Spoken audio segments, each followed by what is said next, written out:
Assalamualaikum warahmatullahi wabarakatuh.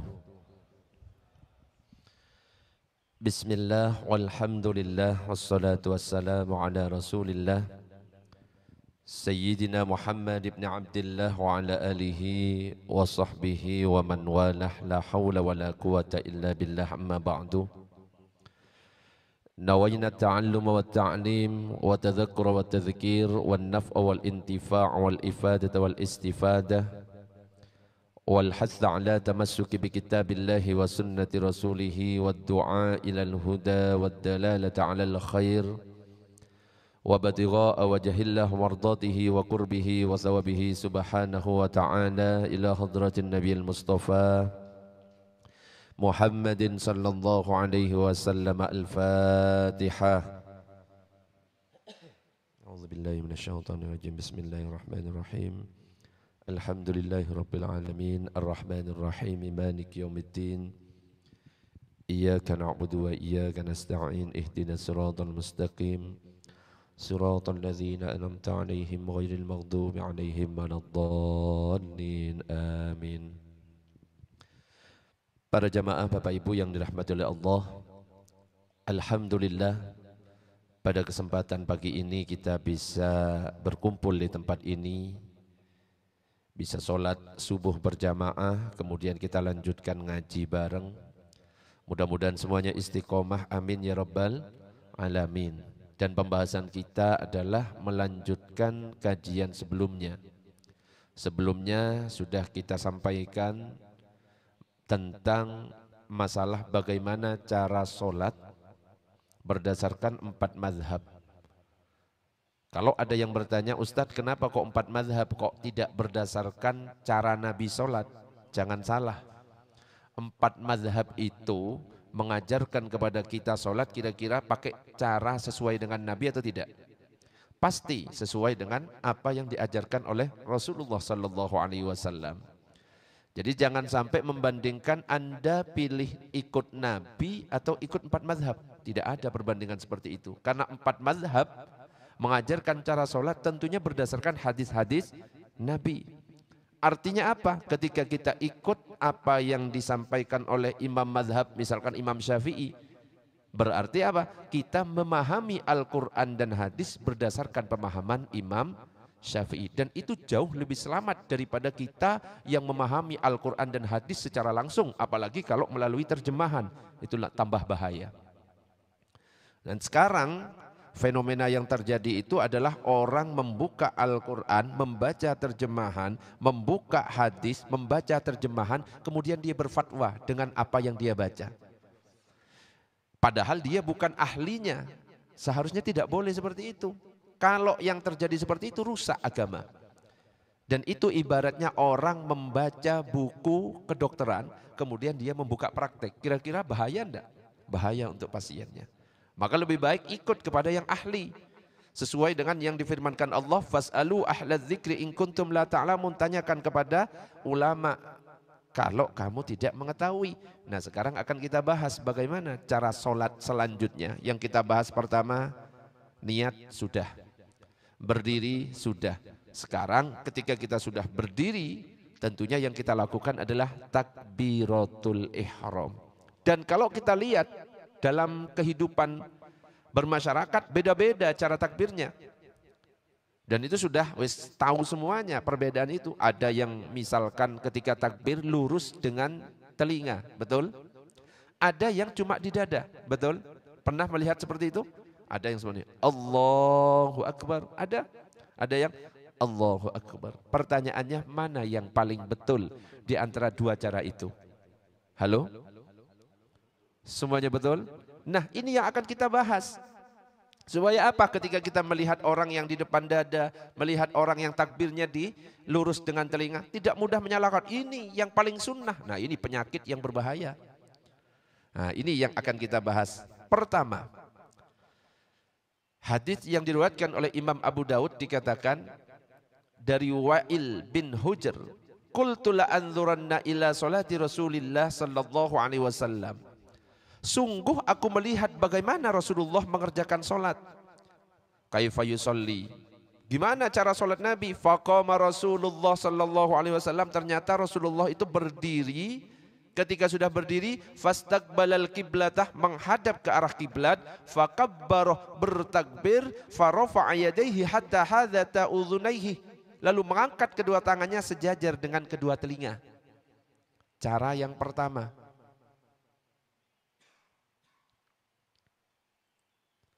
Ada lanjutan hadis di sini disebutkan, An Abdul Jabbar ibni Wa'il an abihi qala ra'aitu Rasulullah sallallahu alaihi wasallam yarfa'u ibahamaihi fis sholati ila sahmati udhunai.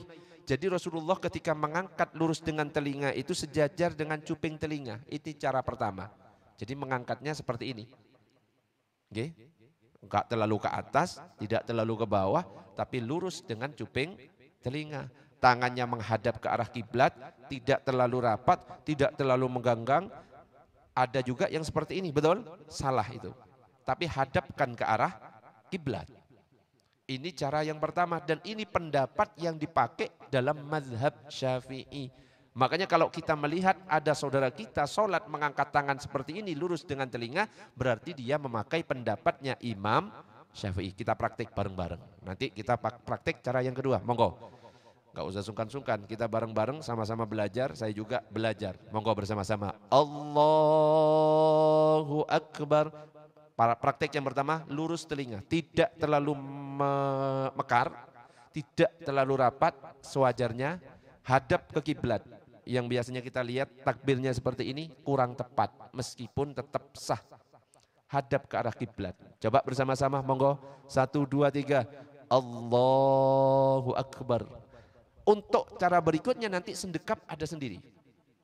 Ini baru cara yang pertama. Nah, ini contohnya. Ini contoh gambar ketika bertakbir dalam mazhab Syafi'i. Pertanyaannya, kalau seandainya ada kasus seperti ini, ketika takbiratul ihram, ada orang mengangkat tangan, tidak mengucapkan Allahu Akbar. 1, cuma angkat tangan saja. Yang kedua, kasusnya mengucapkan takbiratul ihram, Allahu Akbar, tapi tidak mengangkat tangan. Allahu Akbar, langsung sendekap. Yang sah, yang 1 atau 2? Halo? Saya ulangi sekali lagi. 1, mengangkat tangan tanpa ucapan. Yang kedua, tidak mengangkat tangan, tapi mengucapkan Allahu Akbar. Yang mana yang sah? 1 apa 2? 1 sah atau tidak? Kenapa tidak? Nah, ini yang perlu diketahui. Rukun itu kan ada 3. Rukun kolbi, rukun fi'li, rukun kauli. Kolbi, fi'li, kauli. Takbiratul ihram termasuk rukun kauli. Artinya apa? Yang wajib itu ucapannya. Adapun mengangkat tangannya sunnah hukumnya. Makanya nggak usah dipermasalahkan karena masalah sunnah. Orang nggak ngangkat tangan, yang penting dia itu mengucapkan sah. Cuma makruh. Kenapa? Meninggalkan kesunahan. Jadi yang kedua itu yang sah. Orang yang mengangkat tangan meskipun sudah sempurna tapi nggak mengucapkan Allahu Akbar tidak sah. Karena apa? Sudah meninggalkan rukun kauli. Cara yang pertama. Allahumma shalli ala sayyidina Muhammad. Kalau perempuan sama posisinya, cuma ketiaknya agak merapat. Ya, ibu-ibu jangan mekangkang gini. Ini bapak-bapak. Serba mekar kalau bapak-bapak, ibu-ibu serba merapat. Begitu juga nanti kalau dalam mazhab Syafi'i ketika sujud beda. Antara bapak-bapak dan ibu-ibu itu dibedakan kalau dalam mazhab Syafi'i. Begitu juga ketika takbir. Allahu Akbar, jadi agak merapat. Ketika berdiri juga beda kemarin. Kalau kita ukurannya segimana? Biqadri shibrin, ukuran sejengkal. Tapi kalau ibu-ibu rapat, tidak mekangkang kalau ibu-ibu. Nah, sekarang cara yang kedua. Tadi itu mazhab Syafi'i. Anna Rasulullah sallallahu alaihi wasallam kana yarfa'u yadayhi hadwa mankibaihi idza iftataha as-shalah. Rasulullah mengangkat kedua tangannya setinggi pundak ketika memulai salat. Nah, ini yang biasanya dijadikan dalil oleh teman-teman yang mengangkat sampai dada atau bahu. Allahu Akbar. Dan ini mazhab Hambali. Antara cara yang pertama dan cara yang kedua sah. Bahkan kalau kita lihat cara 4 mazhab itu macam-macam. Ini misalkan, nah ini bisa dilihat sendiri. Ya. Salafi, Syafi'i, Hambali, Hanafi, Maliki, bahkan Syiah. Syiah juga ikut sholat apa enggak? Sholat kan Syiah?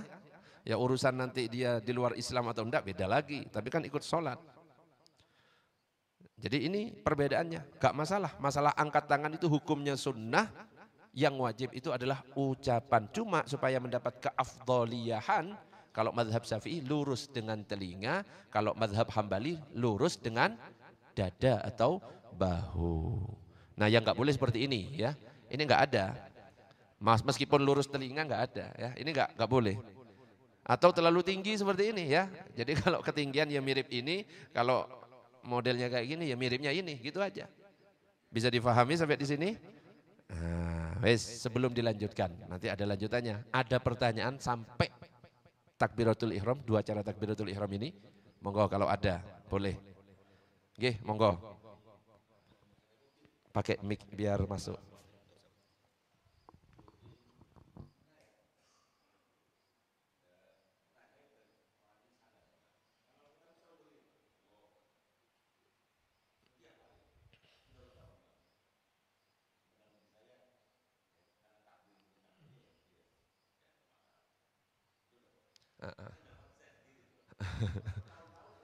Seperti ini gimana Pak? Gak sampai sempurna gini ya. Apakah sah dia mengucapkan takbir tapi ya? Berarti jelas sah. Masalahnya berarti di keafdoliyahannya, keutamaannya. Ya, kalau tidak sempurna ya hilang kesunahannya. Yang sunnah adalah tetap menghadap ke arah kiblat. Ya kurang sempurna saja, okay? Tapi tetap sah. Karena apa? Ucapan yang dihitung. Oke, monggo. Pertanyaan berikutnya sebelum dilanjut, monggo pakai mic biar masuk semuanya. Di belakang ada, silakan. Nah. Bismillahirrahmanirrahim. Ustadz, saya kerap sekali dengar sewaktu imam bacakan takbir Allahu Akbar, tapi di barnya itu panjang, Allahu Akbar, ya kan? Nah, menurut saya yang pahami itu artinya sudah berubah. Nah, itu kadang-kadang samar gitu. Tapi kalau saya cermati itu bisa lebih dari 2 harokat, ya seperti itu. Itu bagaimana hukumnya? Terima kasih. Ya, pertanyaan bagus. Ini langsung masuk ke berikutnya. Syurutu takbiratil ihram sittata asyara. Ketika kita melakukan takbiratul ihram itu ada syarat-syarat yang perlu diperhatikan. Ini sekalian masuk. Yang pertama, ucapkan takbiratul ihram itu dengan berdiri kecuali bagi yang tidak mampu. Jadi kalau misalkan masih di mobil ya, belum takbiratul ihram, harus posisi berdiri sudah menghadap kiblat kecuali bagi yang tidak mampu, boleh duduk, boleh berbaring. Yang kedua dengan bahasa Arab, gak boleh diganti-ganti. Tetap dengan bahasa Arab Allahu Akbar. Ya ini menggunakan lafal Allah dan Akbar, gak boleh menggunakan Asmaul Husna yang lain. Allahur Rahman misalnya, gak boleh. Atau pakai bahasa Indonesia, Allah Maha Besar. Pakai bahasa Jawa. Apa Pak kalau bahasa Jawanya? Allah? Hah? Iya wes gitu ya. Pakai bahasa Madura, Allah cek rajenah. Pakai bahasa Jakarta, Allah gede banget. Wes ya. Pakai bahasa Inggris, Allah the greatest. Ya apa sih? Gak boleh, tetap harus pakai bahasa Arab, lafalnya cukup Allah dan Akbar. Dan berurutan tidak boleh dibalik. Akbarullah, gak boleh, langsung tidak sah. Tidak memanjangkan huruf hamzahnya. Allahu Akbar artinya sudah beda. Antara Allahu Akbar dan Allahu Akbar artinya beda. Kalau Allahu Akbar artinya Allah Maha Besar. Kalau hanya dipanjangkan artinya apakah Allah Maha Besar? Pertanyaan jadinya. Dan juga tidak memanjangkan huruf ba. Allahu Akbar. Kayak orang takbiran juga ada yang kayak gitu biasanya. Allahu Akbar. Ada yang pernah dengar? Allahu Akbar. Itu salah. Termasuk ketika sholat. Allahu Akbar. Tidak boleh bermakmum. Kenapa? Tidak sah sudah di takbiratul ihram. Tidak sah kalau makmum tahu imam melakukan sesuatu yang membatalkan, tidak boleh bermakmum, karena kalau bermakmum sholatnya juga tidak sah. Ya, gak boleh karena ini rukun, ini bukan sunnah, rukun. Kalau rukun wajib dipenuhi. Syaratnya lagi tidak mentasdid huruf ba, Allahu Akbar, gak boleh. Atau menambah huruf waw berbaris atau tidak antara dua kalimat. Allahu Akbar, nggak boleh. Allahu Akbar. Harus jelas. Tidak berhenti antara dua kalimat sekalipun sebentar. Allah Akbar, nggak boleh. Langsung Allahu Akbar. Dan terdengar oleh dirinya dua kalimat tersebut. Minimal terdengar oleh telinga sendiri. Nggak boleh cuma bergerak mulutnya tapi nggak ada suaranya. Gak sah. Rukun qauli syaratnya adalah terdengar oleh telinga sendiri. Allahu Akbar. Makanya tadi ya, yang kembali ke pertanyaan tadi, yang sah adalah yang mengucapkan meskipun tidak menggerakkan. Cuma hukumnya makruh. Kenapa? Sunnahnya ditinggalkan. Masuk waktu sholat, jelas. Mengucapkan takbiratul ihram ketika menghadap kiblat. Kalau sudah pas menghadap kiblat baru diucapkan. Tidak merusak dalam mengucapkan salah satu dari huruf kalimat tersebut. Harus benar-benar fasih kalimatnya. Takbiratul ihram makmum sesudah takbiratul ihram dari imam. Makmum bertakbiratul ihram setelah imamnya selesai mengucapkan Allahu Akbar baru angkat. Berbarengan tidak sah. Kenapa? Karena ketika belum barnya imam itu belum mulai sholat. Berbarengan Allah imam gitu, kita juga Allah, tidak sah. Atau malah mendahului. Imam belum takbiratul ihram, dia takbir dulu. Tidak sah. Jadi aturannya adalah takbiratul ihram imam selesai, Allahu Akbar, baru kita Allahu Akbar. Itu syarat-syarat dari takbiratul ihram yang harus kita perhatikan. Monggo kalau ada yang mau ditanyakan lagi, silakan sebelum masuk ke berikutnya. Monggo di belakang. Makasih. Assalamualaikum warahmatullahi wabarakatuh. Waalaikumsalam. Pertanyaan gini Ustaz, tadi ada kalau imam salah, kita sudah bermakmum. Cara berpisahnya atau kita membatalkan diri atau kita langsung ikut, gimana caranya Ustaz? Membatalkan Ustaz? Membatalkan diri atau tetap ikut? Iya, pada saat imam salah kita membatalkan diri, caranya gimana Ustaz? Berpisah atau ikut tapi kita dalam hati berpisah dengan itu? Jadi cara ketika melihat imam batal, enggak harus salah bacaan, melihat ada najis di pakaiannya imam, imam batal atau tidak? Batal. Atau kita mendengar loh kok imamnya kentut, batal. Enggak boleh kita mengikuti terus. Caranya gimana ketika melihat imam batal? Langsung di dalam hati lintaskan, saya mufarokoh dari imam. Artinya saya berpisah dari imam. Gerakannya gimana? Sebenarnya kalau sudah berpisah dari imam, itu sudah bebas gerakan sendiri. Tapi kita ini kan bareng sama jamaah yang lain yang gak paham kalau kita mufarokoh. Khawatirnya nanti menimbulkan fitnah, betul? Loh ini kok sholat sendiri, apalagi di belakangnya imam. Loh, kok gerakannya beda dengan imam? Malah timbul omongan di belakang. Kita tetap sholatnya niatnya sendiri, mufarokoh dari imam. Tapi gerakannya masih mengikuti. Itu kalau khawatir timbul fitnah. Monggo ada pertanyaan yang lain silahkan. Tak minum dulu kok batuk ini. Monggo kalau ada pertanyaan boleh.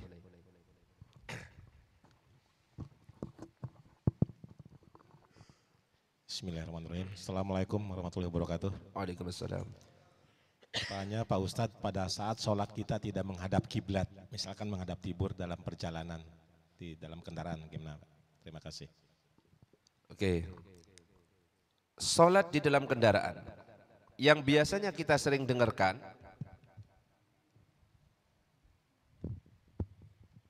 bahwa ketika kita sholat bisa menghadap sesuai dengan arah kendaraan. Betul? Apakah semua sholat yang bisa kita lakukan? Kita lihat hadisnya.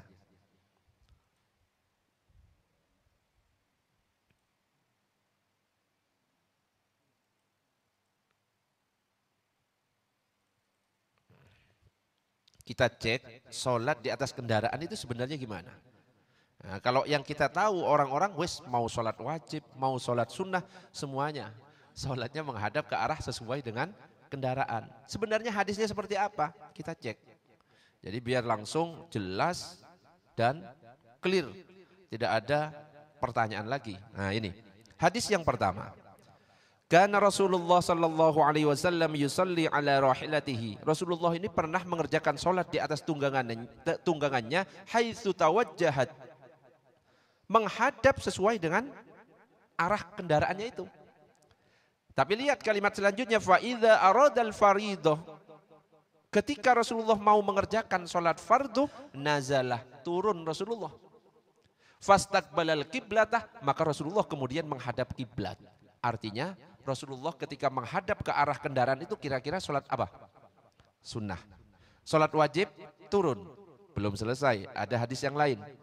An Jabir ibn Abdullah anna Nabiyya kana yusalli ala rahilatihi nahwal masyriq. Rasulullah itu pernah sholat di atas kendaraan menuju ke arah timur. Fa idza arada ay yusalliyal maktubah, ketika Rasulullah ingin sholat wajib, nazalah, lagi-lagi Rasulullah turun fastaqbalal kiblah, menghadap kiblat. Hadis yang kedua menunjukkan sholat apa kira-kira? Sunnah. Sholat wajib Rasulullah tetap turun dan menghadap kiblat. Yang ketiga, inna Rasulullah kana yutiru alal ba'ir. Rasulullah sholat witir di atas kendaraan. Sholat witir, sholat sunnah atau wajib? Wajib. Wajib. Sholat sunnah wajib? Sunnah. Rasulullah sholat witir, sholat sunnah tetap di kendaraannya. Tidak dikatakan Rasulullah turun. Tapi dalam hadis-hadis sebelumnya dikatakan ketika sholat wajib tetap turun menghadap kiblat. Belum selesai. Disampaikan sekalian. Jadi kalau menyampaikan hadis jangan cuma satu, akhirnya dipakai simpulan dari hadis satu itu. Ya, sedangkan ada hadis-hadis yang lain. Ra'aitu Rasulullah sallallahu alaihi wasallam, aku melihat Rasulullah sallallahu alaihi wasallam wa huwa 'ala rahilah. Beliau itu ada di atas kendaraan, yusabbihu yu'miu bi ra'sihi qibala ayya wajhin tawajjaha. Rasulullah itu menghadap pokoknya kemana saja. Salat dengan memberikan isyarat. Allahu Akbar. Ya Allah, sujud. Tetapi coba dilihat, walam yakun Rasulullah sallallahu alaihi wasallam yasna'u dzalika fis salatil maktubah. Rasulullah tidak pernah, kalau tidak pernah kira-kira pernah dilakukan enggak? Enggak pernah. Tidak pernah melakukan seperti ini untuk salat wajib. Bisa disimpulkan di sini. Yang mengikuti arah kendaraan berarti salat sunnah. Salat wajib Rasulullah berarti selalu menghadap ke arah kiblat. Bisa difahami? Jadi kalau salat sunnah, salat duha, misalkan kita di bis, duduk gak apa-apa. Allahu Akbar. Salat apa, salat witir dan lain sebagainya. Tapi kalau salat wajib tetap harus turun. Ustadz, saya posisi di pesawat, apakah saya turun? Ya mati. Oke, di pesawat kok turun itu ya enggak juga. Makanya dalam mazhab Syafi'i ada istilah namanya salat lihurmatil waqti. Dalam mazhab Syafi'i ada istilah namanya salat lihurmatil waqti. Apa itu? Salat untuk menghormat waktu. Jadi ketika kita masuk waktu salat tapi tidak bisa melakukan salat sesuai dengan syaratnya, misalnya nggak bisa menghadap kiblat, nggak bisa berwudu, ya kan bisa kan? Di bis misalkan berdiri, perjalanan antara maghrib dan isya, apakah lantas cuma ngodok nanti di rumah? Enggak, tetap harus sholat semampunya. Yang namanya itu sholat dihormatil waktu, meskipun gini-gini. Karena sholat wajib tidak bisa kita penuhi syaratnya, wudhu tidak dipenuhi, menghadap kiblat tidak dipenuhi, tapi nanti ketika kita bisa memenuhi saat pulang, maka diulang sholatnya. Itu namanya sholat kodoknya, kodok. Tapi tetap tidak boleh meninggalkan yang namanya sholat hormat waktu. Itu kalau dalam mazhab Syafi'i. Allahumma salli ala Sayyidina Muhammad. Ini kok tegang semuanya, melotot semuanya. Santai aja Pak. Minum kopinya, enggak ono kopi ya, biar enggak salah paham. Oke, lanjut. Ada pertanyaan? Oke, monggo. Ini belum masuk materinya sudah ditanya, jadinya tak buka. Tak close lagi. Assalamualaikum warahmatullahi wabarakatuh. Waalaikumsalam. Melanjutkan yang tadi Ustadz, kalau semuanya itu ketika posisinya subuh Ustadz. Nanti kalau kita tidak sholat itu nanti ngodoknya gimana, kan tidak ada ngodoknya itu. Subuhnya di perjalanan misalkan. Oke. Anggap aja di perjalanan. Ustadz ini di kereta. Kereta itu kita nggak tahu ngadepnya kemana, bisa saja berbelok. Oke. Awalnya mungkin ngadep kiblat. Oke. Ya, nyampe rokaat kedua ngadep ke utara. Nggak bisa. Tetap kalau dalam mazhab Syafi'i sholatnya kalau di kendaraan itu namanya sholat dihormatil waktu. Bukan berarti kita meninggalkan sama sekali, tidak. Kita nggak bisa wudhu, tetap sholat. Bahkan pakaian najis, kadang-kadang kan gitu, kita perjalanan pakaian najis gak bawa baju ganti. Kok masuk waktu maghrib, ini kalau gak sholat ini isya. Kalau nunggu pulang ini isya. Tetap meskipun dalam keadaan najis, kita tetap sholat, namanya sholat hormat waktu. Kenapa dikatakan sholat dihormatil waktu? Karena ada syarat yang belum terpenuhi, pakaian tidak suci.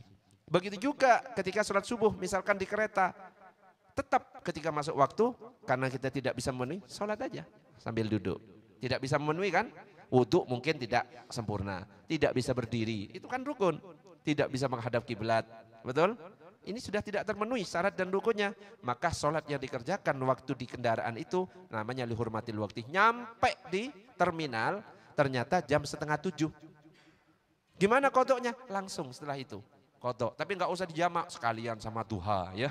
Tetap sendiri-sendiri. Subuhnya saya kodok sholat subuh karena Allah. Nggak dosa. Kenapa? Sudah sholat hormat waktu. Sudah absen. Ya Rob, saya meskipun posisi tidak bisa sempurna, tidak bisa memenuhi syarat dan rukunnya, saya tetap sholat. Dan ini saya sempurnakan. Sudah bisa saya penuhi syarat dan rukunnya. Gitu, itu istilahnya kalau bahasa kita. Nggih, Pak Ali nggih, betul. Saya ingat soalnya sering mention. Monggo ada pertanyaan yang lain? Silakan. Ini masih seputar takbiratul ihram. Belum ke yang lain, Bah. Enggak apa-apa, Bagi. Soalnya pertanyaannya masih ini panjang padahal. Nanti ada ruku, ada sendekap, Fatihah. Nah, ini oke, Bah, monggo, Bah. Mik. Nah, tidak sah langsung. Allahu Akbar, tidak sah. Kalau mau negur, tegur, subhanallah. Tapi kadang-kadang kalau orang tua di kampung-kampung gak ngerti, tetap aja jalan. Kalau jalan tidak boleh berjamaah, sholat sendiri. Tetap. Gak boleh berjamaah itu. Karena apa? Syarat. Karena tadi kan syarat takbiratul ihram. Syarat itu artinya wajib dipenuhi. Itu namanya syarat. Makanya tadi syaratnya ada berapa tadi? Ada berapa tadi syarat itu? 16 ya. Ada 16, salah satunya tidak memanjangkan huruf ba-nya. Kalau memanjangkan artinya syarat tidak terpenuhi, takbiratul ihram tidak sah, otomatis semua sholatnya juga tidak sah. Oke, ada pertanyaan yang lain? Makanya untuk jadi imam sebenarnya bukan dilihat tuanya. Ya, kalau sekarang ini kan kalau apalagi di kampung-kampung, desa-desa, yang tua jadi imam, apalagi yang pemilik musola. Pujian itu loh sampai 30 menit. Gak pujian-pujian. Saya pernah sholat di kampung. Iki kok gak ikomah-ikomah sampai 30 menit.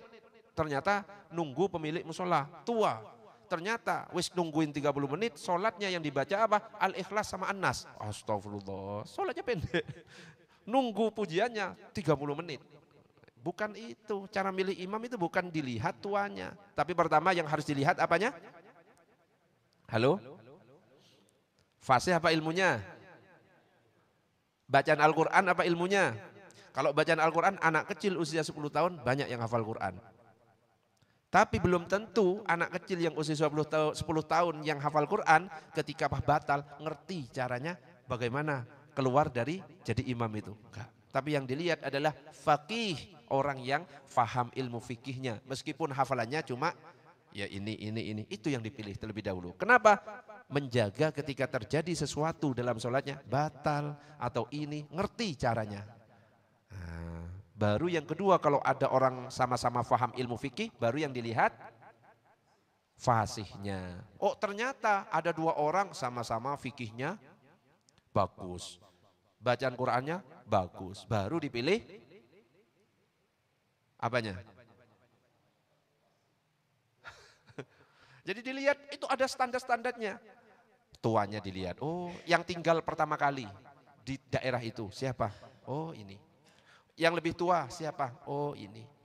Kok ternyata sama? Tinggalnya bareng, umurnya ya sama, hijrahnya juga sama.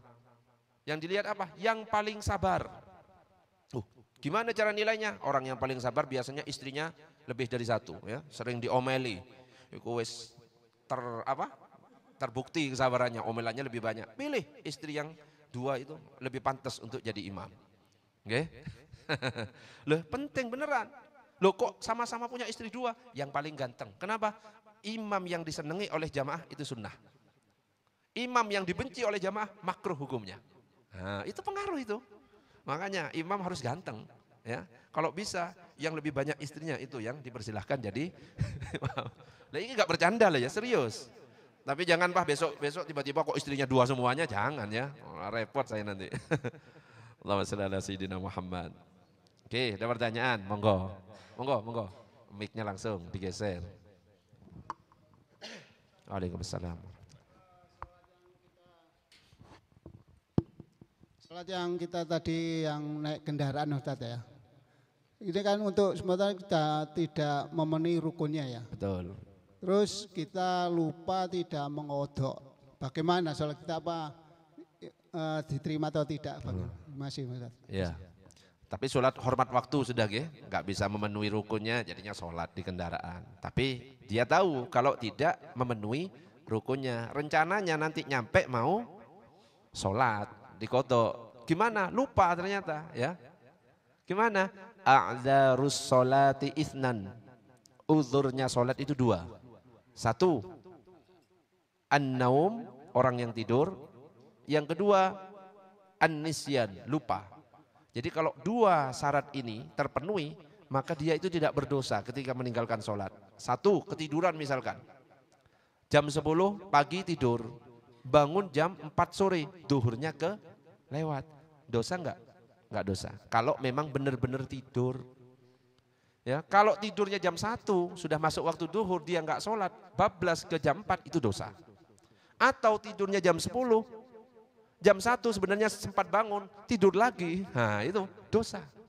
Tapi kalau memang benar tidur full, bangunnya jam 4, tidak dosa. Tapi ketika ingat, dia langsung sholat. Begitu juga orang lupa, sibuk kerja.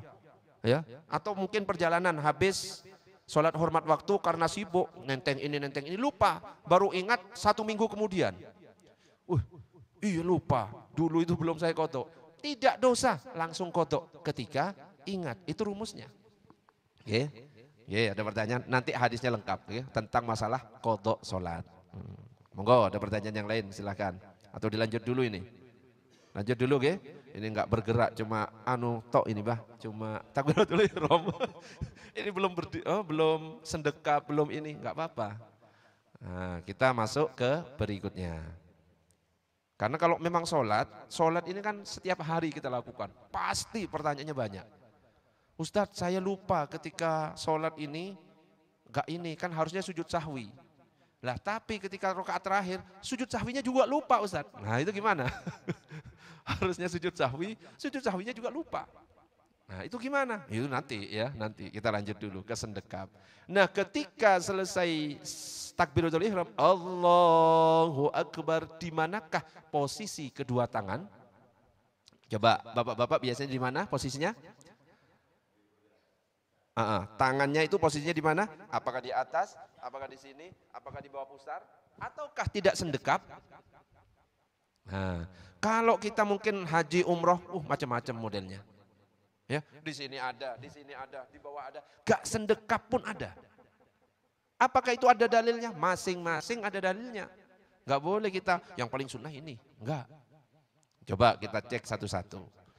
Nah, dalam kitab Al-Majmu' Syarhul Muhadzab, Imam Nawawi mengatakan wastihbabu wad'il yumna 'alal yusra ba'da takbiratil ihrami wa yaj'aluhuma tahta sadrihi fawqa surrati hadza madhhabuna al-masyhur wa qala al-jumhur. Kalau jumhur ulama termasuk mazhab Syafi'i mensunnahkan tangan kanan diletakkan tangan kiri pertama. Artinya kalau ada orang sholat tangan kirinya di atas, boleh enggak? Allahu Akbar dibalik. Sah enggak sholatnya? Biasanya kan kanan di atas kiri, ini sunnah. Allahu Akbar. Ini iseng, sengaja juga. Ya, pertanyaan ekstrim harus ditanyakan. Allahu Akbar, kiri diletakkan di atas. Saya tanya, sholatnya sah atau tidak? Sah, cuma makruh. Kenapa? Meletakkan tangan kanan di atas tangan kiri, hukumnya sunnah. Coba dibaca, harus lengkap. Teks itu harus benar-benar dipahami. Disunnahkan meletakkan tangan kanan di atas tangan kiri, bukan wajib. Paham? Tapi nggak usah dicoba-coba. Besok kok dicoba, katanya Ustadz sunnah, wes tak balik. Jangan. Eman, makruh. Nah, kalau mazhab Syafi'i katanya Imam Nawawi meletakkan di antara pusar dan dada. Tidak terlalu ke atas, tidak terlalu ke bawah, antara pusar dan dada. Berarti yang mengamalkan seperti itu berarti pakai pendapatnya Imam Syafi'i. Kita praktekkan sama-sama. Yuk, monggo. Allah sama Allahu Akbarnya sekalian. 1, 2, 3. Allahu Akbar. Dalam mazhab Syafi'i caranya juga dua. Yang pertama pergelangan ketemu pergelangan. Coba posisi pertama pergelangan ketemu pergelangan. Cara kedua pergelangan dipegang oleh apa ini? Apa sih ya, gini pokoknya ya. Pokoknya digenggam. Cara pertama, cara kedua. Jadi ada dua cara. Monggo nggak masalah itu. Nah ini Allahumma shalli ala sayyidina Muhammad. Berbeda dengan Imam Abu Hanifah. Coba kita lihat. Ia ja'alahuma tahta suratihi, meletakkannya di bawah pusat. Di bawah pusar. Jadi kalau ada takbir terus sendekap di bawah pusar, itu bukan main-main ya, bukan males takbirnya, enggak. Tapi itu pakai pendapatnya Imam Abu Hanifah. Allahu Akbar. Apakah sah? Sah. Bagaimana Imam Ahmad bin Hanbal sama dengan Imam Abu Hanifah di bawah pusar. Allahu Akbar. Bagaimana kalau Imam Malik? Kalau Imam Malik ternyata apa? Tidak bersendekap. Imam Malik malah tidak bersendekap. Mana ini kah? Bulat. Nah ini Imam Malik. Coba kalimat yang terakhir. Ternyata apa? Yang masyhur mereka itu adalah melepaskan yursiluhuma wala yad'u ihdahuma 'alal ukhra, tidak meletakkan tangan kanan di atas tangan kiri. Allahu Akbar. Jadi satu, Imam Syafi'i letaknya di mana? Antara pusar dan dada. Imam Hanafi letaknya di mana? Di bawah pusar. Imam Ahmad bin Hanbal di mana? Di bawah pusar. Imam Malik di mana? Tidak bersendekap. Pertanyaannya, kok ada yang sholat seperti ini? Pendapatnya siapa? Bukan pendapat 4 mazhab, tapi itu pendapatnya Syekh Nasiruddin Al-Albani. Biasanya teman-teman Salafi. Allahu Akbar. Pernah lihat? Apakah sah? Semuanya sah. Semuanya sah. Tergantung pendapat siapa yang diikuti. Itu menurut setiap pendapat, itu adalah pendapat yang paling afdol. Menurut Imam Syafi'i, paling afdol ya di sini. Menurut Imam Malik, paling afdol ya nggak sendekap. Dan masing-masing itu ada hadisnya. Contoh, Imam Hanafi dan Hambali yang berpendapat bahwa di bawah pusar, ini hadisnya. Ali radhiyallahu anhu berkata, termasuk sunnah meletakkan telapak tangan di atas telapak tangan dalam sholat di bawah pusar. Loh, ada hadisnya. Akhirnya ini dipakai pendapat oleh Imam Hanafi dan Imam Ahmad bin Hambal bahwa ketika takbiratul ihram sendekap posisinya di bawah pusar. Ada lagi ini di bawah dada di atas pusar, pendapatnya Imam Syafi'i, ada hadisnya juga. Imam Malik pun yang tidak sendekap ada hadisnya. Makanya nggak boleh kita yang nggak paham apa-apa tiba-tiba iki Syiah ini. Syiah masalahnya sama. Nggih? Syiah itu nggak sendekap. Allahu Akbar. Melepaskan. Nah, kita kalau melihat kayak gitu jangan langsung Syiah. Loh, ngawur. Imam Malik yang melepaskan tangan. Ya, jangan sembarangan suudzon kepada orang lain. Ini. Nah, Imam Malik tidak bersendekap, ada hadisnya. Jadi masing-masing itu gerakan-gerakan sholat ada hadisnya. Bahkan kalau kita lihat sholat di mana, di kampung saya pernah lihat ada yang sampai diputar kan? Allah. Ada, pernah lihat seperti itu. Saya tuh lihat sholat di samping saya, bah. Diputar, bah. Untungnya cuma diputar, nggak dijilat, dicelupin. Allah, dijilat, dicelupin repot, bah, ya. Diputar. Itu kalau gerakan lebih dari 3. Kalau 3 gerakan dalam mazhab Syafi'i batal itu. Ya, jadi biasa aja. Allahu Akbar. Ini masalah sendekap. Allahumma shalli ala sayyidina Muhammad. Nah, ini contohnya. Ada contohnya. Hanafi di bawah pusar, kalau Syafi'i antara pusar dan dada, Maliki plus Syiah juga. Syiah itu Islam apa bukan? Saya tanya. Bingung. Orang kafir boleh nggak masuk ke Mekah? Orang Syiah masuk nggak? Masih? Ya wes. Kalau orang kafir gak boleh, berarti masih dianggap Islam itu. Cuma ya mungkin penyimpangannya banyak. Ya, orang Islam gak boleh masuk, orang kafir gak boleh masuk ke Mekah. Bahkan ada tulisannya. Kalau sudah masuk area Mekah, apalagi Masjidil Haram, ada tulisannya muslimin arah sini. Ghairul muslimin, gak ditulis kafirun, enggak. Ya, ditulis ghairul muslim. Jadi tahu juga adab-adabnya itu. Muslim, non muslim. Enggak ditulis muslim terus kafir. Ya enggak dibilang gitu. Dan orang Syiah masih bisa haji. Meskipun ya agak beda dari kita, ya. Wallahu a'lam, nanti masuk mana ya kita enggak tahu.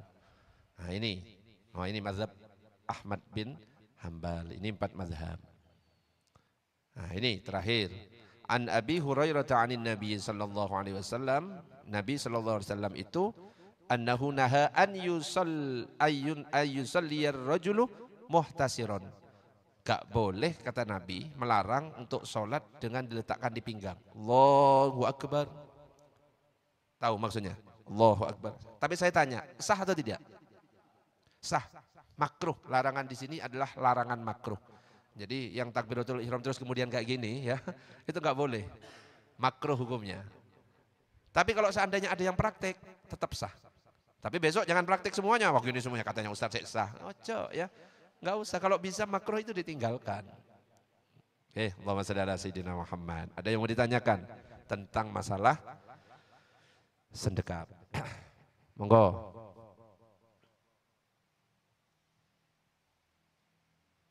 Enggak ada. Tadi modal banyak ya. Monggo. Lihat di gambar tadi terkait yang sedekap itu tidak ada yang ini. Tidak ada. Seperti yang 4 mazhab. disampaikan Syekh Bani ya. Syekh Nah, Albani. itu yang mau saya tanyakan, Syekh Albani ini beliau itu seorang mujtahid atau bukan? Kalau bukan seorang mujtahid mutlak, mungkin seorang mujtahid tarjih, tapi saya sendiri enggak familiar. Tapi kalau melihat kenyataan di halayak umum itu yang mempraktekkan fatwa-fatwanya banyak seperti itu. Mohon penjelasannya. Terima kasih. Syekh Nasruddin Al-Albani, ini kalau bahas kayak gini ini sensitif. Oke? Karena ini masalah apa? Ulama panutannya. Yang diakui oleh semua ulama tentang mujtahid itu enggak sembarangan. Harus Quran di luar kepala. Kalau kita kan di luar kepala enggak hafal belas. Kita itu beda lah ya. Di luar kepala itu wes. Yang dilihat, oh ini Qurannya ini ayatnya ini. Oh ini. Quran di luar kepala, hadis di luar kepala. Faham bahasa Arab. Kita kan faham bahasa Arabnya antum gitu tok kan ya. Antum, ente, cuma gitu tok, wes yang lainnya enggak paham. Faham bahasa Arab, ilmu tafsir, ilmu ini, syarat-syaratnya banyak. Dan yang diakui imam mujtahid itu cuma 4. Para ulama mengakuinya 4. Siapa aja? Imam Malik. Kok Imam Malik? Yang paling tua siapa? Imam Hanafi. Yang kedua, Imam Malik. Imam Hanafi, Imam Malik. Imam Malik ini gurunya Imam Syafi'i. Imam Syafi'i ini lahir ketika Imam Hanafi meninggal di tahun meninggalnya Imam Hanafi. Imam Syafi'i punya murid namanya Imam Ahmad bin Hambal. 4 mazhab ini. Selain itu tidak diakui. Memang ada kelompok yang mengatakan bahwa Syekh Nasruddin Al-Albani sebagai mujtahid, tapi mayoritas tidak mengatakan sebagai mujtahid. Memang dia ada sebuah kelompok yang mengatakan Syekh Albani itu adalah sebagai muhaddis. Tapi ada lagi kelompok lain yang mengatakan tidak sampai tingkat muhaddis, tapi dia pembaca hadis yang baik. Karena apa? Jalur keguruannya tidak jelas siapa gurunya. Itu pendapat yang berbeda. Tapi kan kita nggak boleh pakai pendapat yang mana. Apalagi saya menyampaikan harus tak sampaikan. Ya mungkin teman-teman salafi merujuknya kepada Syekh Nasruddin Al-Albani masalah hadis. Kalau teman-teman yang lain ya itu merujuknya kepada Imam Nawawi. Imam Nawawi. Terus Syekh Ibnu Hajar Al-Asqalani. Nah itu yang dirujuk. Jadi ya sudah.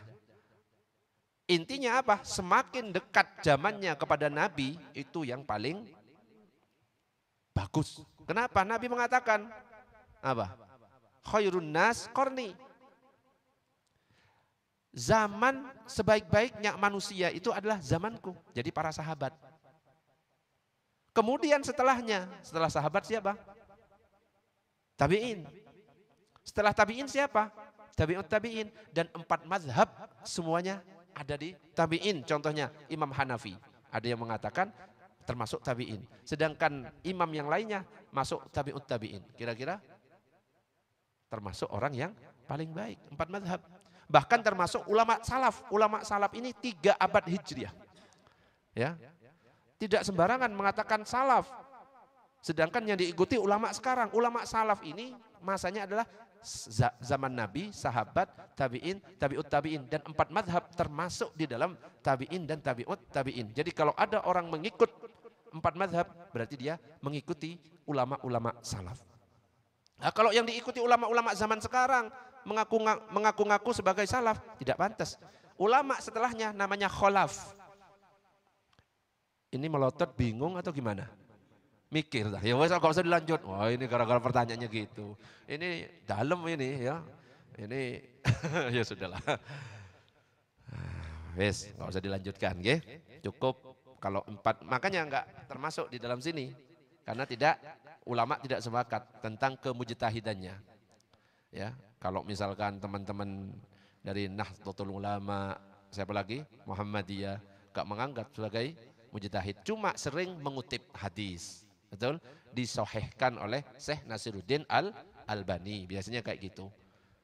Bahkan hadisnya Imam Bukhari ada tulisannya disahihkan oleh Syekh Nasiruddin Al-Albani. Coba saya tanya, kira-kira masalah ilmu hadis Imam Bukhari sama Syekh Nasiruddin Al-Albani lebih ahli mana?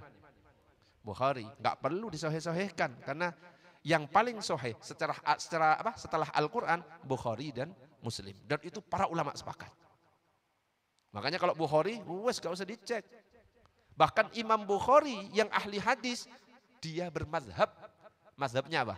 Syafi'i. Coba bayangkan. Seorang ahli hadis tidak membuat cara sholat sendiri. Tapi tetap ikut cara sholatnya yang diikuti Imam Syafi'i. Memang Imam Bukhari, Imam Muslim menyebutkan kunut ada.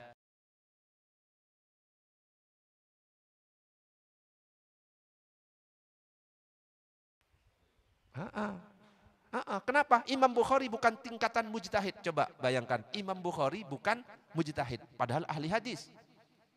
Paham? Yang diakui cuma 4. Sebenarnya imam mujtahid banyak. Ada Hasan Al-Basri, terus Sufyan Ats-Tsauri. Cuma catatannya tidak nyampe kepada kita. Yang tercatat itu cuma 4 mazhab. Murid-muridnya yang menyebar kepada kita. Kitab-kitabnya yang sampai kepada kita cuma 4 mazhab. Contoh Imam Malik ada kitab Al-Muwatta. Imam Syafi'i ada kitab namanya Al-Um, itu nyampe kepada kita. Sedangkan kayak Hasan Al-Basri, Sufyan Ats-Tsauri, murid-muridnya nggak nyatet, jadi terputus. Akhirnya, jadinya yang nyampe kepada kita cuma 4 imam mazhab gitu. Okay? Ya kalau ada yang salah ya nggak apa-apa, nggak sepakat dengan jawaban saya juga nggak apa-apa. Monggo ada pertanyaan yang lain? Ini masih ada 7 menit. Silahkan. Ada? Monggo, monggo. Pakai mic-nya boleh biar kedengaran.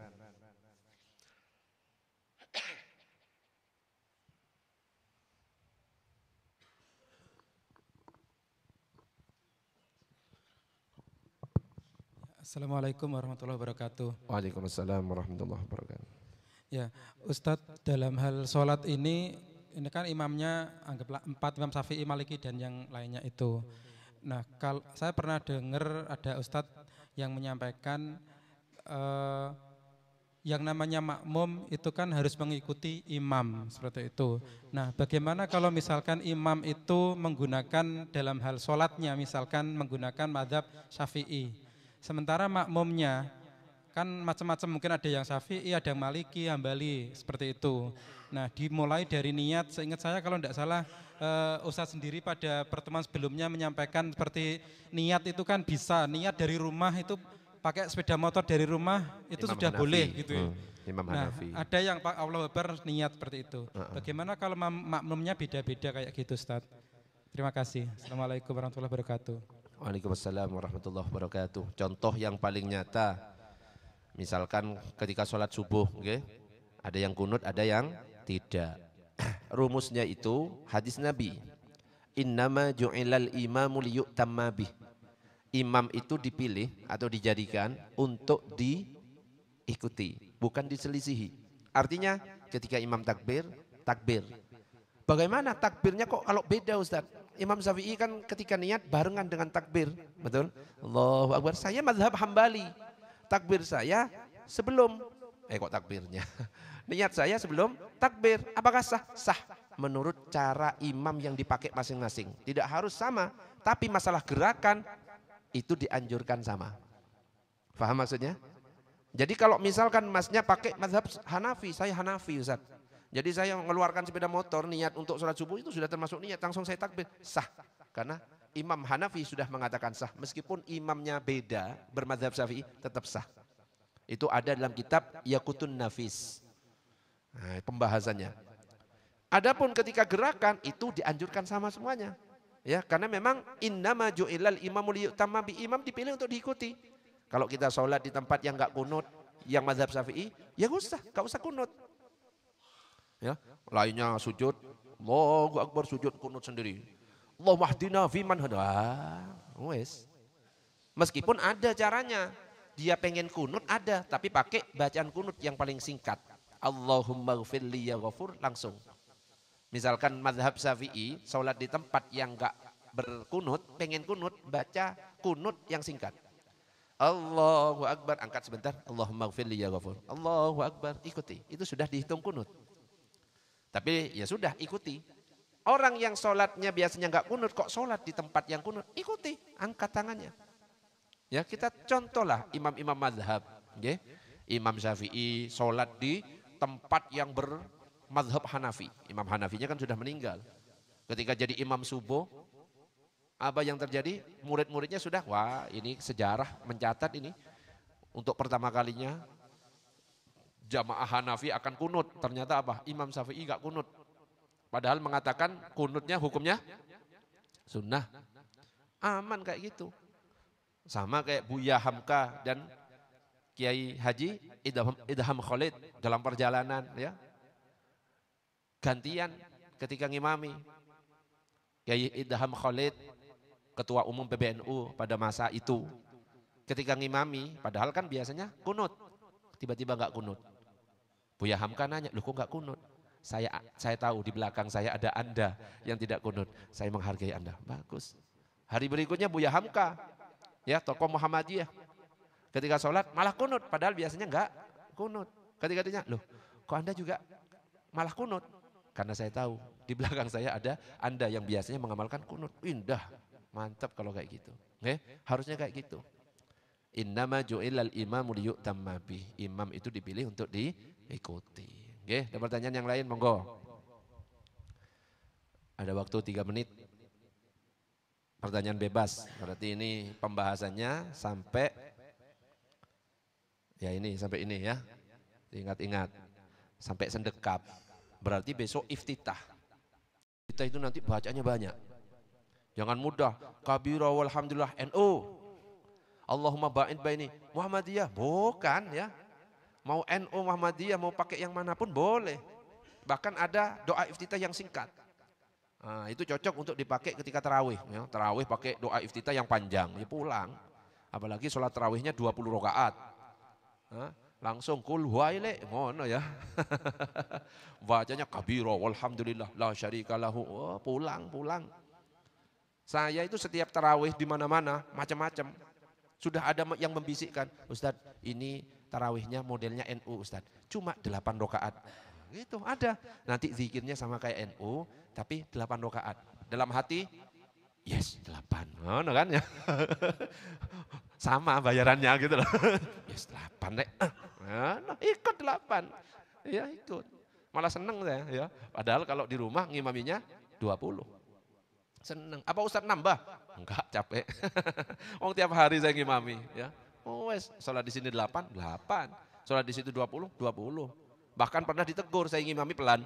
Alhamdulillahi rabbil alamin arrahmanir rahim maliki yaumiddin iyyaka na'budu wa iyyaka nasta'in. Wes tak sambung kayak gitu. Habis salam itu Assalamualaikum warahmatullah. Assalamualaikum warahmatullah. Ditegur. Tak kira ditegur, Ustadz kecepatan, ternyata Ustadz kurang banter. Ngono. Oh, kurang banter, siap tak banterkan. Siapkan STNK dan SIM, tak gitu kan. Jadi bukan luruskan soft, enggak gitu lagi akhirnya. Baik para jamaah, sudah ada request untuk banter, jadi siapkan SIM dan STNK. Kalau perlu helmnya disiapkan, tak gitu kan sekalian ya. Ada pertanyaan yang lain, monggo. Monggo. Mic-nya biar masuk.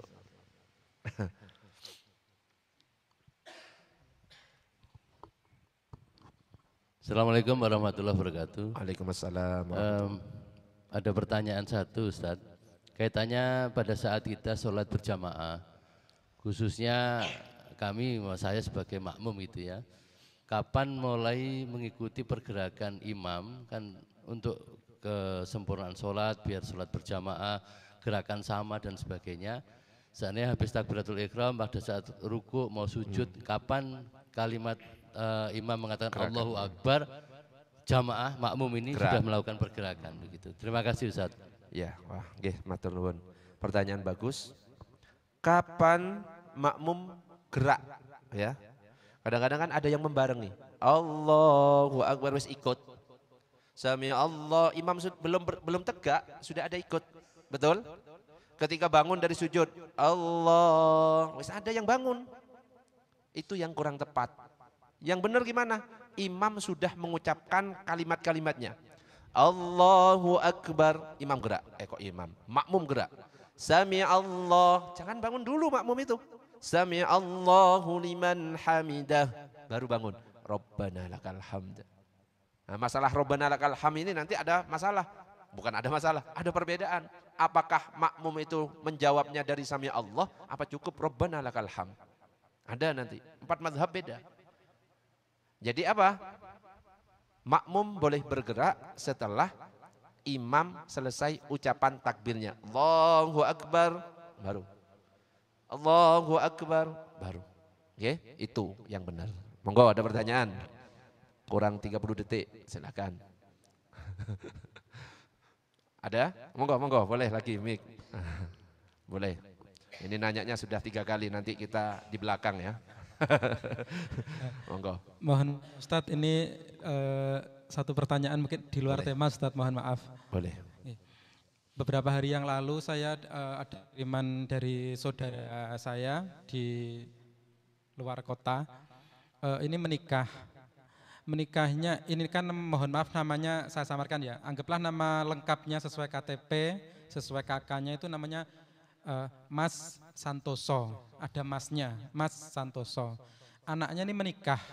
Pada saat ijab kabul kan dinikahkan atas nama misalkan Mawar bin Mas Santoso, harusnya kan seperti itu. Tapi dalam ijab kabulnya diucapkan Mawar bin Bapak Santoso. Itu bagaimana hukumnya? Nah, terima apakah kasih. Nikahnya sah gitu ya? Ya, kayaknya kasih, Ustaz. Mau nikah lagi ya? Enggak. Saya bisa loh jadi penghulu juga bisa. Bahkan saya biasanya kalau diundang nikah, khutbah nikah, saya pakai jas. Cadangan kalau calon laki-lakinya nggak ono gitu loh. Kok tiap saya diundang kok datang terus. Padahal wis doa, mudah-mudahan nggak datang. Wis jahasan ya biasanya, siap-siap gitu. Apakah sah? Hukumnya sah. Oke. Yang penting jelas orangnya yang dituju. Si ini, meskipun akhirnya salah baca namanya itu yang di belakang ya, binnya agak salah tidak lengkap, tetap sah. Ya, yang penting jelas orangnya yang ini gitu loh. Yang nggak jelas, yang nggak sah itu kalau misalkan namanya nama yang lain yang disebut. Misalkan harusnya Bina, Mas Bina ya. Ternyata pas disebutkan Faisal. Itu sudah jelas beda ya. Kalau orangnya ini cuma belakangnya agak beda, gak masalah. Yang penting itu namanya dan jelas orangnya yang dimaksud adalah ini, itu hukumnya sah. Nah kalau masalah pernikahan nanti panjang lagi. Gimana misalkan sudah hamil duluan? Ngapain kok ngomong ini ya? Gak usah lah. Bahkan ada yang nanya, Ustadz apakah bisa kawin lari? Ada caranya. Sah Ustadz? Bisa sah. Cuma nggak tak sampaikan di sini ya. Nanti dipraktekkan semuanya. Kawin lari ternyata bisa. Ada caranya supaya sah. Ya, tapi nanti ya kalau sudah dewasa semuanya. Wes, ada pertanyaan? Wes bahaya kalau gini. Apalagi saya nerangkannya ke jamaah muda-muda. Loh, jangan sembarangan nyampaikan. Ada kalanya sesuatu itu gak disampaikan loh ya. Ada kalanya. Ya ini. Harus disampaikan Ustaz. Wah repot ini. Dilihat jamaahnya dulu. Oh ini anak muda bahaya ini. Kalau saya menyampaikan, seandainya tidak disetujui oleh orang tuanya, tidak disetujui. Bagaimana caranya? Ada caranya itu. Dalam ilmu fikih dibahas. Tapi ya juga di sini juga tidak akan saya bahas ya. Khawatirnya malah dipraktekkan repot saya. Ada pertanyaan yang lain? Monggo. Loh, saya masih hafal loh. Qabil tu nikah. Saya hafal itu. Ya, tak hafalkan memang. Wes, nggak ada? Wes, kalau nggak ada berarti kita sampai sendekap. Okay? Besok iftitah surat Al-Fatihah. Nah nanti surat Al-Fatihah ini apakah makmum harus baca? Okay? Kan ini penting nih. Apakah bismillah harus dibaca? Apakah jahar atau sir? Itu dalilnya lengkap. Okay? Kita lanjutkan pertemuan berikutnya. Kita tutup dengan doa kafaratul majlis. Subhanakallahumma wa bihamdika asyhadu an la ilaha illa anta astaghfiruka wa atubu ilaik. Assalamualaikum warahmatullahi wabarakatuh.